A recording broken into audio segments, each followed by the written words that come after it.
Welcome back, everybody, to another episode of This Week in ZA, the podcast where we dive into the world of software engineering over a fresh pizza. I'm Kodad, here with my co-host Chad. Every week we sit down with a guest from the industry to talk culture, projects, and everything in between while enjoying a fresh slice. Today's guest is LaShonna Dorsey, and we are eating the... Oh yeah, you're going to have to describe this one. This one's on you. Okay. Domino's pizza, Pacific veggie, crispy crust. Yep. Add chicken. I would say sub garlic sauce for the sauce. Amazing. And square cut. It makes a difference. We had to specify square cut. That's a weird setting. I didn't even know how to get to that setting. Wow. Okay, cool. So I learned things about pizza today, especially Domino's. So stick around to hear some insights, share a laugh, and maybe end a little hungry. So let's grab a bite and get into it. Yeah. Oh, more bites. Yes. All right, right off the bat, Oh. we always ask the tough question right from the start. Yeah, as soon as you get a mouthful. Right as you're eating pizza. Now, we sometimes say, like, what is your biggest mistake? But more like looking for maybe what is your funniest mistake would be kind of probably the better thing we're looking for. Funniest mistake? Yeah. It could be technology related, but it doesn't have to be. I like how you guys ask that question. It's like, cool, well, I guess I just eat while she figures this out. Yeah. Smart. And you notice, if anybody's Very ever curious, strategic. we give no pre-warning on what the questions will Which be. I prefer. Oh, well, you're the first It's my person that favorite. said that. It's my favorite. We've had some people that maybe softly like, where's those questions? Yeah. Funniest mistake. It's like, I've got so many. Here's the thing about Shonna D. About myself, I should say. That's weird when people what's that, second or third person? Third person. One of those. I don't Bob like Dole says that's third person. But one of my favorite funny stories is the time I moved to Florida on a whim. So I found this place online. I was like, that looks so cool. It's during COVID. I kind of remember this now. You Yeah. saying- yes. But, so that part is what it is. We can talk about that another time. Hopefully I'm invited back because I have other favorite pizzas. But I got all the way down there and I thought my phone was just not working. But the area of Florida I went to was in the central time zone. And I was like, wow, what a bonus. I did not know this until moving down here, driving 18 hours, get to the city, Destin, and was like, oh, we're still in the central time zone. Made it super easy and convenient for remote work, which I was still a remote worker at the time. So I didn't have to do any time zone adjustments. It is kind of weird when you think about it. That panhandle side of Yeah. Florida is central. Most people don't know that. I've never heard of this. It was a big issue in the 2000 election. In the 2000 election, because they were saying, like, I think at the time Al Gore had won Florida, which they thought drove down participation from people in the panhandle because they assumed the election was effectively already over. Because they still had an hour until But they still had an hour before their polls closed Interesting. in that panhandle side. Very interesting. Yeah. So it's only funny because I didn't know that. So you would think that would be something I'd research, but I guess I just assumed. Yeah. I never Google time zone anything when I'm traveling. It's like my phone automatically adjusts these days. So. Right, same. The other weird, crazy time zone one is a little bit of Indiana is in central time zone, Oh, yeah. which is kind of like blew my mind when I heard this. This has been in the last few years I've learned this piece of information. Because like right by Chicago there's a little bit that they go central because it's associated with Chicago effectively. I mean, that's less shocking to me because it seems closer than Florida. Okay. But time zones. Yeah, no one. That's a little side note since this is a technology podcast. Never ever do anything related to time zones yourself. Use software to do it. You will do it wrong, guaranteed. Is this our Right. second time zone related mistake too? What else? Was Everett some time zone related? Yeah. Okay. Time zones are horrible. How about that? True. Yes. Comes up a bit. Yeah, they're not fun. So what are we thinking of the pizza so far? What do you guys think? So right off the jump, I don't like black olives and mushrooms. And this is very heavy on the black olives. But they're not as bad as some other pies I've had with black olives. I think the tomatoes and the spinach are doing a lot of heavy lifting. And the chicken actually is great. Good crust. I have no qualms with Domino's pizza. I'm not too snobby when it comes to most pizza places, and Domino's is pretty high in my book. Nice. So it's better than I thought it would be when I first opened the box and saw olives.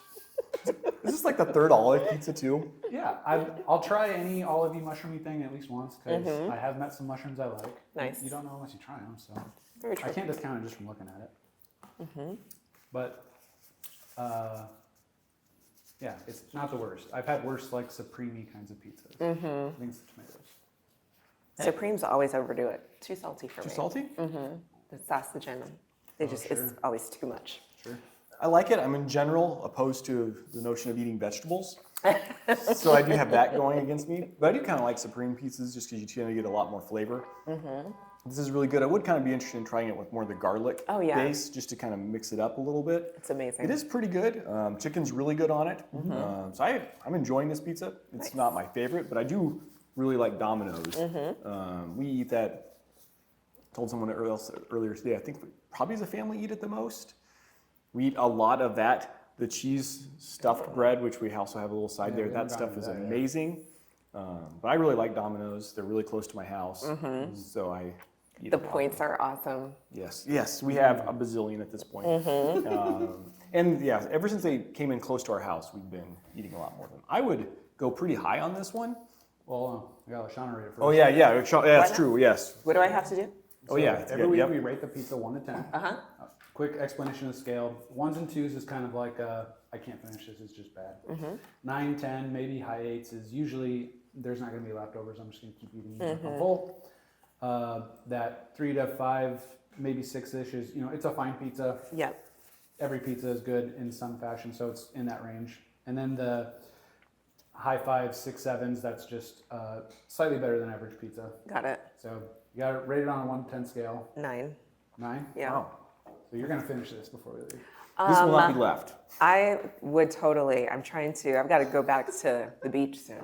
Okay. So I will not do that today. But that's why I like Pacific Veggie have a beach name in it, kind of a little bit. Yeah. Time zone too. We can talk about whether it's Pacific Coast or East Coast has the better beaches. I'd go East Coast myself. Florida, I think, would be better than California's water's cold. But the Atlantic Ocean was cold. Not even that Gulf side, it's really pretty good there. It's so beautiful. Yes, On the it's Gulf clear. side. Yeah. I haven't Gorgeous. had a lot of ocean, Yeah. so. I'd go like a 6 for this. It's very good. I would eat it. I would stop.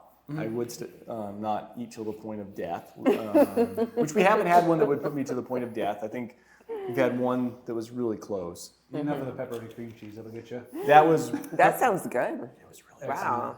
Pepperoni cream cheese. Our best pie so far, rating wise. Yes. But very good. And again, Domino's. And one other little side note on the rating, I want to give the staff at Domino's a 10. I walked in with pizza that was supposed to be tomorrow pizza, and the person was like, "You ordered this for tomorrow." I'm like, "Oh." Whipped this pizza out in minutes. They were just like, "We'll have it done in," I want to say this was less than 15 minutes from the time I talked to them to the time I left. It was crazy. It was crazy. Nice. Their staff, they do a good job. Yeah. This person really stepped up. I was like, "Oh no." So I'd give the staff a 10. Staff a 10. Otherwise a 6, is that what you said? Yep, 6. Yeah. Okay. Take off the mushrooms, take off the olives. This is probably like a 7-ish for me. Nice. But I can't get over that. So 3. I'm gonna go like a 4.7. I Okay. think the chicken fair. and tomatoes are really, really working for me.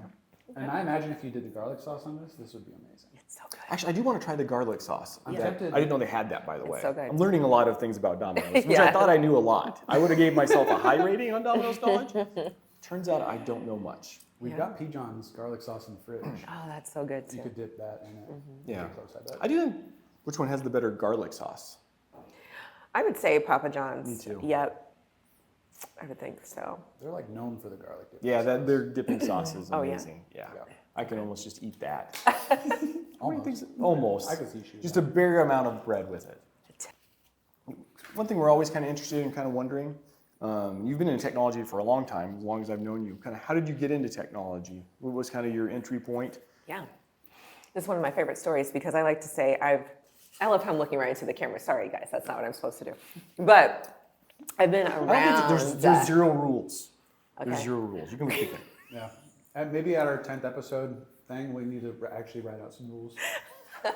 This weekend's Law Constitution. Okay, we'll do And that. don't look to the side, look off to. But no, I feel like I've just been around technology for a long time, so I get to the point where I know just enough before I'm like, hey, Chad, for example, I have somebody that needs your expertise. But one of the things I figured out early on in my career, I would say, is when to stop talking and to bring in other people, and that I don't have to know everything. It's great to collaborate and just say, you know, where I'm really skilled is bringing the right people together at the right time.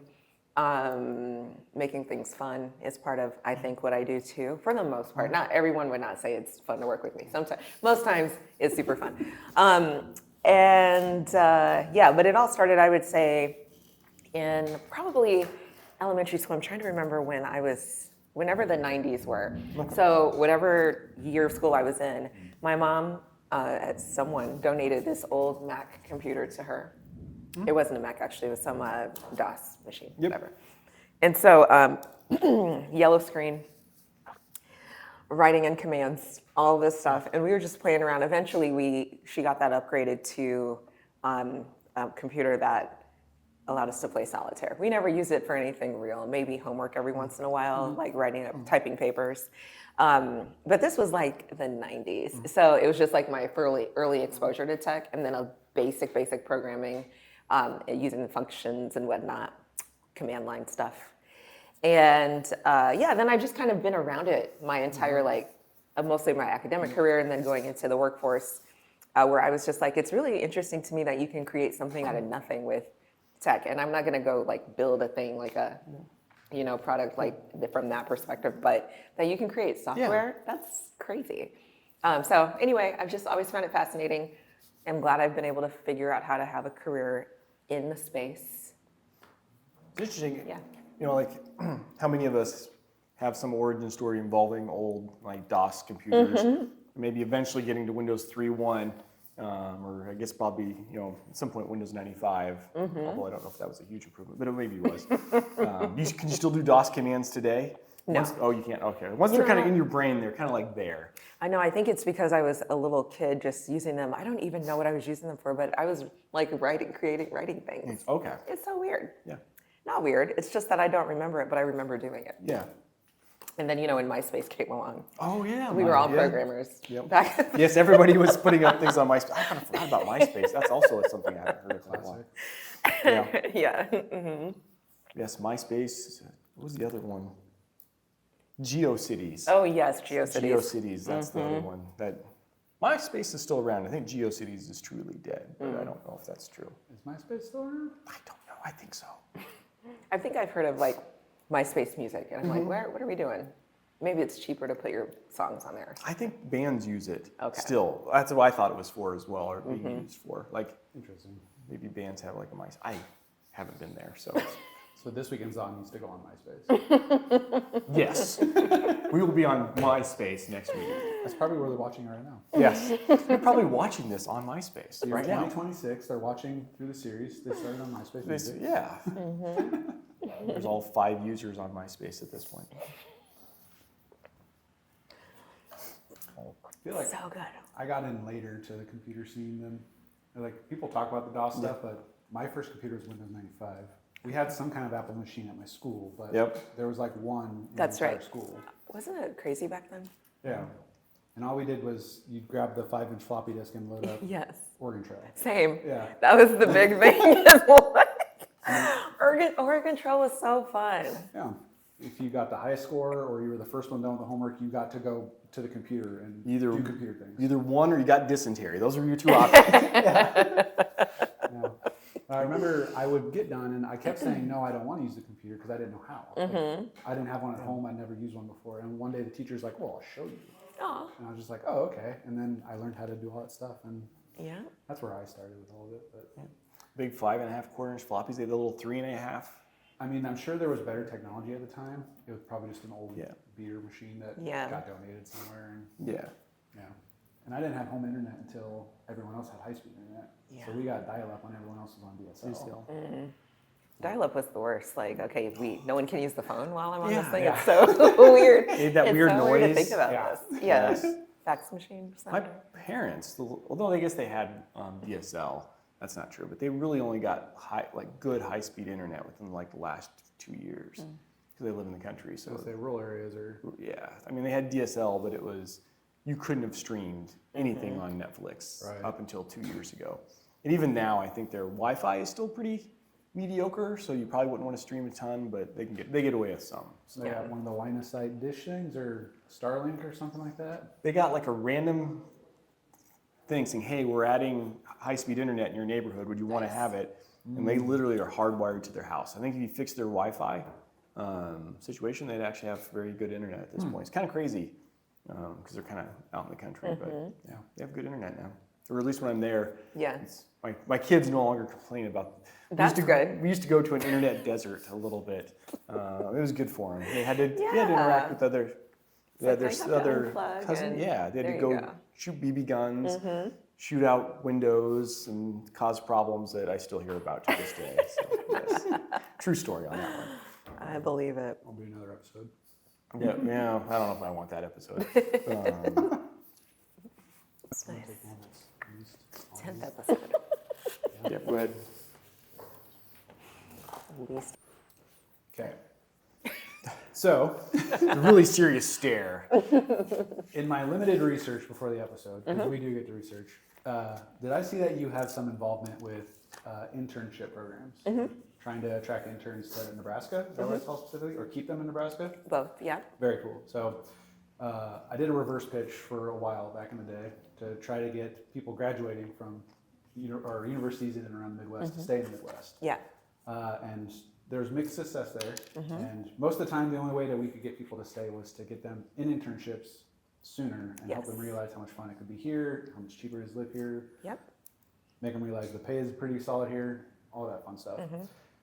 If you could go and put your voice directly into the minds of every college freshman and sophomore, what would you tell them to start convincing them, or at least get them thinking that they should be staying here? You know what I would do instead of that is I would talk to all the businesses in the state and let them know that if they really want to retain talent in the state, that they have to be actively engaging with students early and often. Okay. So I wouldn't put it on the students, honestly, because sometimes internships can be hard to find, especially people say, I think some research I read recently from our team is that if a student is not networked, it's super hard for them to get that first interview for an internship. So it's like a 1 to 3% success rate if you are applying online, like cold applying. Really, 1 to 3%? It's Effectively very low. 0. Yeah, pretty much, and it's because they'll submit a lot of applications, just. So they'd have to submit almost 50 of them to get one potentially. Yeah, and that's Those maybe are an kind interview. of the horror stories you hear of people spending entire weekends filling out applications and not hearing from them. That's right, and it's so demoralizing, right? And it doesn't make them feel Yeah, I like, think after hey, like 10, that'd be demoralized. especially if you don't hear back, right? Yeah. And even that immediate rejection email when it says, hey, I don't have to have experience, but I'm being rejected right away, that's not helpful. Yeah. So I think that it's definitely on the employers to do more of that outreach and show students that we want them here, we want them to stay here, we want them early and often, so you don't need to be a senior with all those years of academic experience to show up and add value, that you have something to add day one. And just to make those experiences meaningful as well, because the best source of great interns is other great interns, like word of mouth is the best. So that's what I would say. Put it back on the employers. Oh, I like that. So then the one piece of advice that you would give the employers then, if you could tell them one way to engage better, what would that be? It would be to get in the school somehow. So start making connections with educators and get into the classroom. So I run 2 programs. So fun. I run Intern Nebraska and Nebraska Tech Collaborative. And so the Intern Nebraska program is a little bit more structured than NTC. Intern is sponsored by Department of Economic Development. They're funding the $20 million that will go to employers. And Don't Panic Labs, I was like, who pulled me? That was my bag. Don't Panic Labs is a recipient of the grant, so you're using it, which is great. I forgot the question because I thought someone was pulling my chair for a second. What was I talking about? Oh yeah, how employers can get. Yes. I got it. Well, if anybody's wondering, we are recording this video right now, and there's That's a great. storm going on in the background. So it it is felt a tiny bit horror distracting. movie-ish. Pulling chairs. I don't know about the before. ghosts. We may or may not be haunted. We don't know that yet. I know, and I know this is not. We're trying to not make it time bound, but it is the day before Halloween, so we have that that going is for true. us. That I'm is, like, whoa. good. Yeah, it could be Halloween. Right, but yeah, okay. So I think getting them in the classroom, right? So getting them in. Oh, I was talking about NTC and intern. Yeah. So on NTC, we experiment a lot. We run a lot of pilots. Yep. And one of our most successful pilots this year is the High School Tech Ambassador Program. And so what that is simply like an organization like DPL would partner with a school in Lincoln. And you probably do this already informally, but over the course of a year, you would say, okay, first semester, we're going to bring in a guest speaker. And then we'll do some virtual tours or office job shadow, something like that. And then maybe in the second semester, you do a small group project with the team. The whole idea is for those students to get to know you, the teachers to get to know what types of jobs are available in tech, for you to do some soft screening of potential interns as well. And so it just kind of helps to build that those connections, because right now a lot of it's happening at career fairs, which are impossible. Students are trying to make an impression on a very busy environment. It's really challenging. So we think that building those deeper connections with students and educators in person in schools makes a big difference. So what I'm saying is employers should be really intentional about how they engage with students. And it should start in high school, ideally earlier, but I understand employers are thinking, what's the fastest path to hiring, which is typically like a college sophomore or plus. But the earlier we start with just educating students about who the employers are, the better. About engagement in things like hackathons or that stuff work pretty well too. Absolutely. I think those are great. The only, I think, downside is, let's say we said we're doing a hackathon in Lincoln with some partners. It's that like one day or however long that hackathon is, engagement plus the pitch or whatever happens at the end. But I think if there are ways for companies that do participate in hackathons to do work leading up to that, like maybe they do some lightning talks or different workshops on technology, things like that, to help just connect with those students ahead of that event, that's better. Yeah, sounds like a good lead into it. Yeah, definitely. Like that. And it's just like all relationship building and networking. That's cool. Yeah. Sounds like we need to do more. Yeah. We haven't done much with high schools in a while. We've been more college focused. Right. I mean, we've not done nothing, but yeah. Now that we've got a better space here, We were space limited prior. like bringing students into the office and giving talks and like a tour and stuff sounds like a good way to start. Yeah. I like that. Hey, got anything else? Nope. Okay, so Oh, that was our last question? oh, You want to say say chat question, Kodak question. That's it. That's it. Come So on. we do wrap up every episode a few different ways. Yes. First thing we need to do is you're get right. a suggestion from you Okay. for a pizza for our next guest. Okay. We did break the mold a little bit, and we got your influence on this pie, which I'm glad we did. But usually we subject our guests to eat whatever pizza the previous guest had recommended. So I heard you have other pizza recommendations. We'd love to get another one for you for the next episode. Yes. So I don't know if they'll be open at the time you record this, but the Kindler has a restaurant connected to it. Baizana, is that right? The Kindler that's not the one on Innovation Campus. Which one's the It's Kindler? like 10th and P-ish, 10th and across from the Embassy Suites. Was that the old Graduate Hotel? I don't know. Okay, I think I know which one you're talking about. Okay, well, There's a restaurant attached to it. Yes. And they've got several flatbreads. They're kind of tiny, but they're so delicious. Okay. So I think any of those would be good. Or if we're going back to Domino's, my I think favorite. we need to go back to Domino's. Okay. Back to Domino's. You feel like a Domino's expert. Yes. Okay. So I kind of want to go deep into the well of good Domino's knowledge. Okay. This was a pretty deep. I had to Like learn a numerous deep things. cut, right? Yes. What I would do. Okay, I would do another Pacific veggie. Okay. Half no olives, half no mushrooms. On the other half, I think a sausage and chicken could work well on the whole pizza, honestly. Okay. And then a garlic base for the sauce. I am going to have to immediately after this look at how do you get is that just one of their options? Yeah, we're at the bottom where it says additional options, which I think it should say more settings or whatever you want to say for a pizza. More settings. You know what I mean. Yeah. But in that section is where it has pie cut. You can get oregano on the side, which I don't know if they included that. But you can change the sauce. I think they even have a ranch as a base. Oh, wow! I'm learning all See sorts. ranch being good, like a CBR or something Yeah. like that. Yeah. Oh, their barbecue chicken pizza is really good too. Okay. Okay. Deep Domino's lore here. Yes, we're learning things Yes. about Domino's today. And the crust is the best. This is a crispy crust. I think it's better than pan. It's like a little flimsy on the pan side. This is more. Go. Yeah. I don't know if I've had much of their pan. I've had a lot of their hand tossed, which I like. Maybe What's it's the just- difference? The hand is just a little thicker. It's more of a, okay. it's not quite a Papa John's, which I really do like Papa John's crust. But it's closer maybe to that a little bit. Okay. I feel like the hand toss is the one that got redesigned, right? When they redid Yes, it in yeah, it is. 2008 or whenever it was, and it got super garlicky, and Yeah. that's when Domino's really took off in my book. Gotcha. Yeah.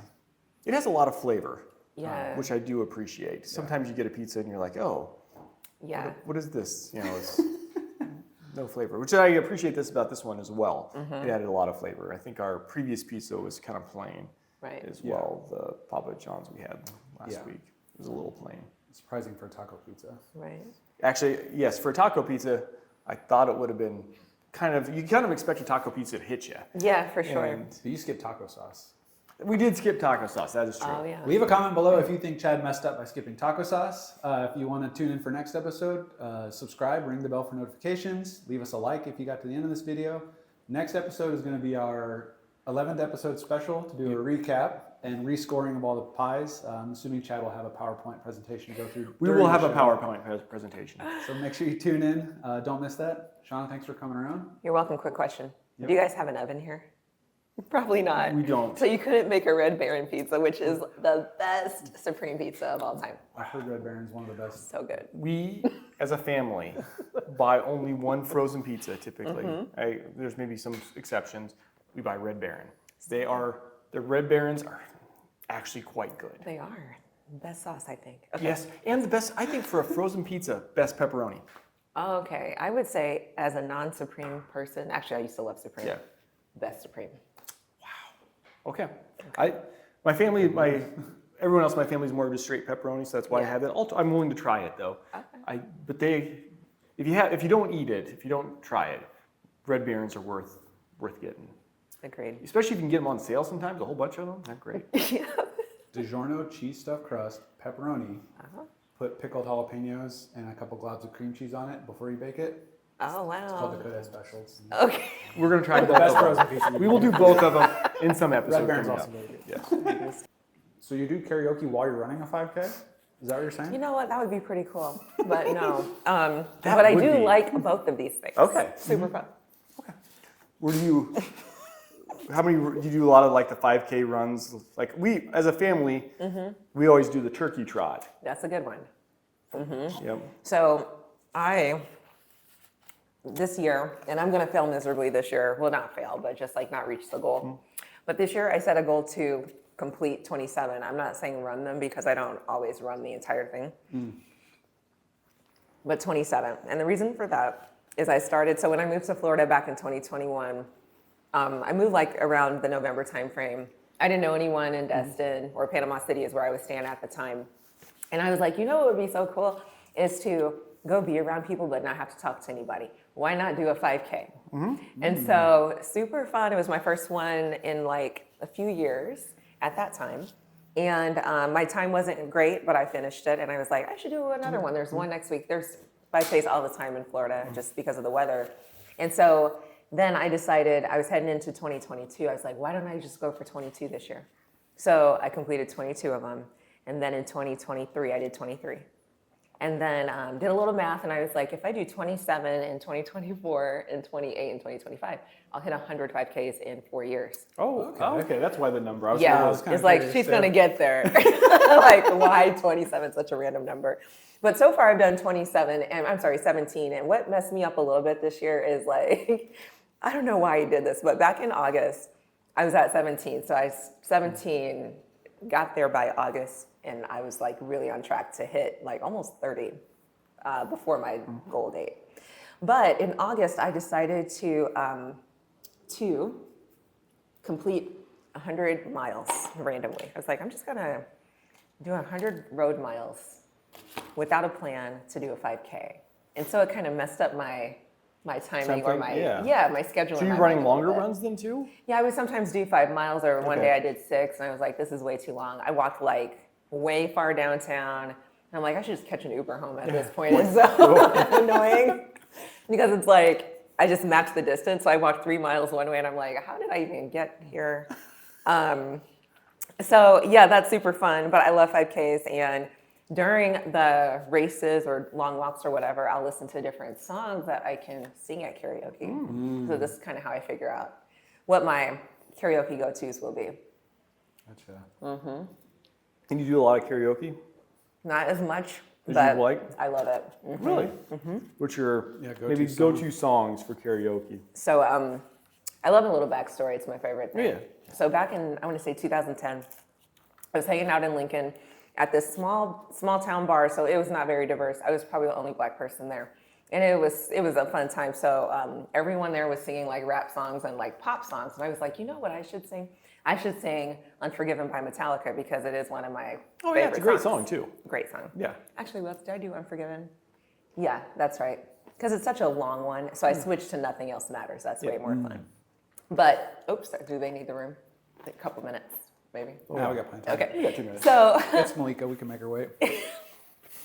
anyway, she's got it one. Okay, I can wrap this story up quick. So I sang Unforgiven and it went pretty well. And then for years I just sang Unforgiven and started adding other artists in there like Elton John, Lady Gaga, some like the Supremes. Every once in a while I'll sing a song by a female singer, but I try to avoid those because I'm not a great singer. And when you listen, you compare whoever's singing to what the song should sound like. And I'm like, you know what? I want you to use your imagination in this one. It's my interpretation. That's a good strategy, actually. Yeah. But yeah, I love to just make up different goals for myself. So this month, for the next 30 days or since 7 days ago, I was like, I'm gonna start doing 10,000 steps before I start the workday because I hate wearing a watch. 10,000 steps? Yeah, it takes like an hour and a half. Yeah, I you was can gonna say watch that's a whole movie. Yeah. That's a lot of steps. It takes a bit. But yeah, I've done it for the last 10,000 7 days. in an hour and a half Yeah. before you start working. So for example, today before I came here, I went to the gym at 4 so that I could go home and make breakfast and watch YouTube and not like rush into the day. Wow. But yeah, it's just kind of a fun little challenge. I like to That's a lot of make steps up these by things. That's a good before challenge. the day gets going. Yeah. And then I probably get another like 5,000 in Yeah, that I during just the day, don't know because Yeah. I don't wear a watch anymore. So I have no clue. A lot of steps. That's it. That's a lot of steps. That's a good idea. Yeah, so I Try to can get more keep steps eating pizza.